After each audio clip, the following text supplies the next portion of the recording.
question and answer coaching classes online YouTube channel. To get latest video, please subscribe this channel. In today's video, I am going to explain you the workshop of the house builder. Let's see the workshop of 2.2, the house builder. First question, find from the story the noun forms of the following. आता आपण जो काही lesson बघितला आहे त्या लेसनमधनं खालील जे काही वर्ड्स आहेत त्यांचे नाउन फॉर्म करायचे आहेत किंवा लिहायचे आहेत. मी ऑलरेडी ते सर्व लिहिलेले आहेत. First, dedicate. The noun form of this word is dedication. Second, measure. The noun form is measurement. Third, decide. The noun form of word is decision. Fourth, perfect. The noun form perfection. Fifth, own. The noun form ownership. Sixth, give. The noun form gift. Seventh, responsible. Noun form responsibility. Then eighth, persist. Noun form persistence. मग अशा पद्धतीने आपण त्याचे noun form काय करू शकतो, लिहू शकतो. Then next question is, choose the proper phrase expression to complete the sentences meaningfully. खाली काही फ्रेज दिलेले आहेत into bracket. ह्या ज्या काही फ्रेज आहेत त्या ब्रॅकेटमध्ये दिलेल्या आहेत त्या फ्रेजचा आपल्याला काय करायचं आहे, यूज करायचा आहे सेंटेन्स पूर्ण करण्यासाठी.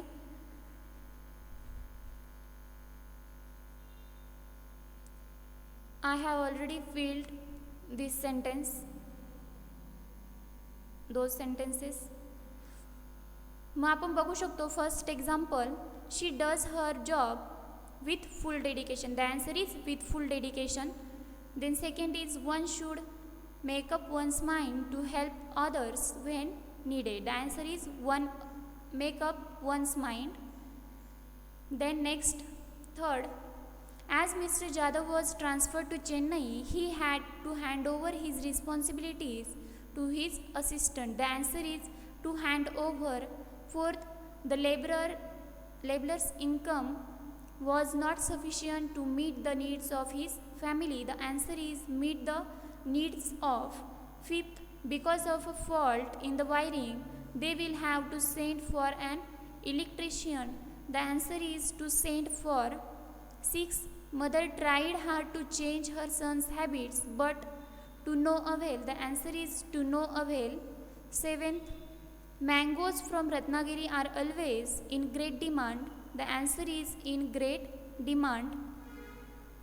Next question, third, read the story and answer in your own words. First, the owners of the new houses built by the mason would be extremely pleased. Why? आता वरील प्रश्नाचा अर्थ असा आहे की स्टोरी वाचून तुम्ही तुमच्या शब्दांमध्ये खालील प्रश्नांची उत्तरं लिहायची आहे. या प्रश्नाचा अर्थ असा आहे, दॅट मीन्स त्या गवंड्याने नव्याने बांधलेल्या घराचे मालक अतिशय खुश असत तर का? The answer is, the mason was a very good workman.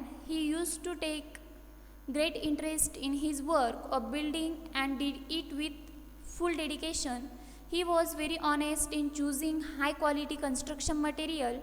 He took all the measurements of walls, doorways, arches, etc. perfectly. Whatever he built, his finishing was excellent and appealing. Naturally, the owners of the new houses built would be extremely pleased. आता यामध्ये असं दिलेलं आहे की तो जो काही गवंडी होता तो अतिशय चांगला कारागीर होता, एकदम व्यवस्थितपणे काम करत असे, पूर्ण समर्पण देत असे, काम करत असताना प्रामाणिक होता, चांगल्या पद्धतीचं मटेरियल काम करत असताना वापरत असे, व्यवस्थितपणे मोजमाप वगैरे घेत असे. त्यामुळे जे काही घर बांधणार ज्यांनी बांधून घेतलेले घरं आहेत ते जे काही मालक असत ते अतिशय खुश असत कारण ते जे काही बांधकाम असे ते व्यवस्थित असे. Then next question, B, the contractor compensated for the masons good work. How? That means, याचा अर्थ, दॅट मीन्स कंत्राटदाराने गवंड्याच्या चांगल्या कामाची भरपाई केली, ती कशी? The answer is, the contractor was pleased with the mason's good work that fetched him good business, so afterwards the contractor compensated him handsomely with a very good salary that was sufficient to meet all needs of the mason's family. म्हणजे तो जो काही contractor होता तो गवंड्याच्या कामामुळे एकदम खुश होता, म्हणून त्याने त्याला चांगला पेमेंट काय केला होता, दिला होता. व्यवस्थितपणे त्याच्या फॅमिलीच्या सर्व गरजा पूर्ण होतील अशा पद्धतीने त्याला तिथे वेतन मिळत असे, असा त्याचा अर्थ होतो. Then C, the mason made a firm decision to retire when. तो जो काही गवंडी होता त्या गवंड्याने निवृत्त होण्याचा निर्णय घेतला केव्हा. The answer is the mason working hard and sincerely for many years with the contractor he had settled his family nicely and without any scarcity of any kind. When he became a grandfather, he thought that it was the right time for him to retire. He informed his contractor about his retirement and he was firm about his decision. आता त्याने खूप वर्ष काम केल्यानंतर, त्याची family व्यवस्थितपणे सांभाळल्यानंतर, कोणतीही चणचण न भासू देता सांभाळल्यानंतर आता तो काय झाला होता, ग्रँडफादर झालेला होता. खूप वर्षांपासून तो काम करत होता. आता तो आजोबा झाला होता. त्यावेळी त्याच्या मनात निर्णय आला की आता आपण काय झालं पाहिजे, रिटायर झालं पाहिजे. तसं त्याने त्याच्या कोणाला सांगितलं, जो काही कंत्राटदार होता त्याला देखील तसं सांगितलं होतं आणि तो त्या निर्णयावर कसा होता, ठाम होता. Then next question is fourth. Read the following words from the story aloud and fill them in the proper columns. इथे काही ब्रॅकेटमध्ये वर्ड्स दिलेले आहेत, ते काय करायचे आहेत, आपल्याला व्यवस्थितपणे मोठ्याने वाचून घ्यायचे आहेत. देन त्यानंतर खाली जे काही कॉलम्स दिलेले आहेत त्या कॉलममध्ये ते फिलअप करायचे आहेत. मग इथे ते वर्ड्स 1 सिलॅबिक आहे, 2 सिलॅबिक आहे, 3 सिलॅबिक आहे की मोर दॅन 3 सिलॅबिक आहे, त्यानुसार ते काय करायचे आहेत, बघायचे आहेत किंवा लावायचे आहेत. आणि यामध्ये ते कशा पद्धतीने सिलॅबल आपण ओळखू शकतो ते आपण लेसनचं जे काही एक्सप्लेनेशन आहे त्यामध्ये काय केलेलं आहे, बघितलेलं आहेत. The words is story, work, perfection, architect, live, building, full, door, वे,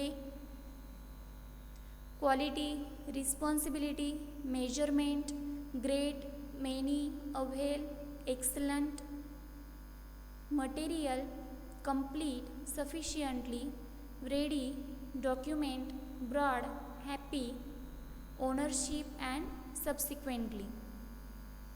मग हे सर्व वर्ड्स आपल्याला काय करायचे आहेत, फिल करायचे आहेत खालील कॉलम्समध्ये.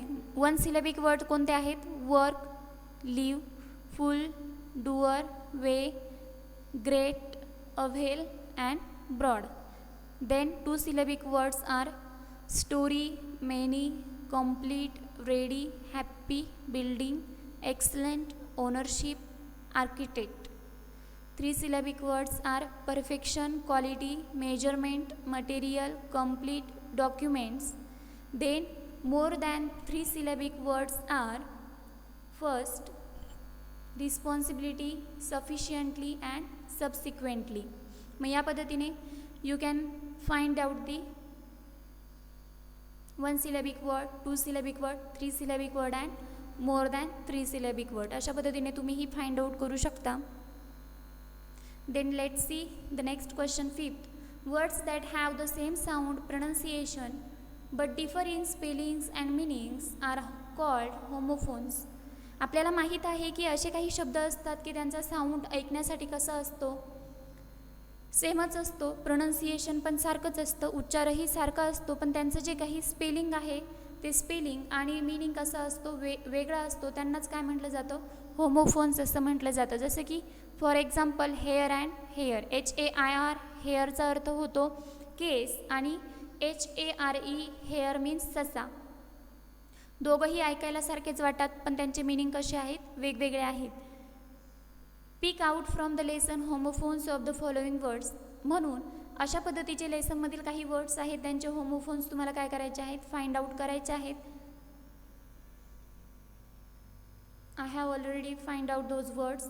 मी ऑलरेडी ते सर्व वर्ड्स काय केलेले आहेत, फाइंड आउट करून लिहिलेले आहेत. First WAIST waist, the homophone is WASTE waste. Second new, KNEW knew, माहीत असणे, त्याचा होमोफोन आहे NEW new, Naveen.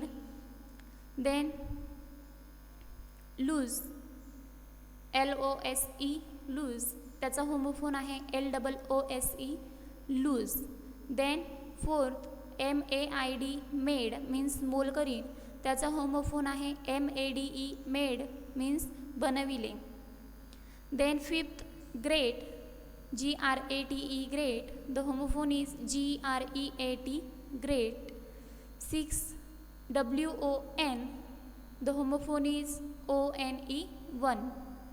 7th SIGHT side, the homophone is SITE side. 8 WEEK week, the homophone is WEAK week. 9th wood WOULD wood, the homophone is WOOD wood. 10 SEAC, the homophone is SEEC. मग अशा पद्धतीने आपणही काय करू शकतो, हे जे काही होमोफोन्स आहेत ते तुम्हीही फाइंड आउट करू शकता. You can find out those homophones. Then B, select any 3 pairs of homophones from above and make simple sentences of your own to show the difference in their meanings. आता तुम्ही अशा वरील जे काही आपण homophones बघितले त्यांच्या 3 जोड्या घेऊन त्यांपासून काय करायचे आहेत, त्यांचे सेंटेन्स तयार करायचे आहेत किंवा सेंटेन्समध्ये त्यांचा यूज करायचा आहे. आणि त्यांच्यामध्ये असणारा जो काही डिफरन्स आहे तो पण आपल्याला काय करायचा आहे, दाखवायचा आहे. For example first waist WAIST waste means कंबर, WASTE वेस्ट मीन्स वाया घालवणे. The answer is first, he put both his hands on his waist, त्याने त्याचे दोनही हात कंबरावरती ठेवले. Then second is I don't like to waste my time in gossips. That means मला अजिबातही माझा वेळ गप्पांमध्ये घालवायला आवडणार नाही. Second new and knew, the answer is I knew all his family members. याचा अर्थ असा आहे की मला त्याचे सर्व फॅमिली मेंबर्स माहीत आहे. Then second he has bought a new car, त्याने नवीन कार घेतलेली आहे. Third maid and made, the answer is our maid is always clean and tidy. आपली जी काही मोलकरीण आहे ती नेहमीच कशी असते, स्वच्छ आणि व्यवस्थित असते. Then second we made a kite our sails, आपण ह्या काईट स्वतःसाठीच बनवलेल्या आहेत असा त्याचा अर्थ होतो. या पद्धतीने आपण पूर्ण लेसनचा वर्कशॉप बघितलेला आहे. I hope you understand this workshop. So thank you.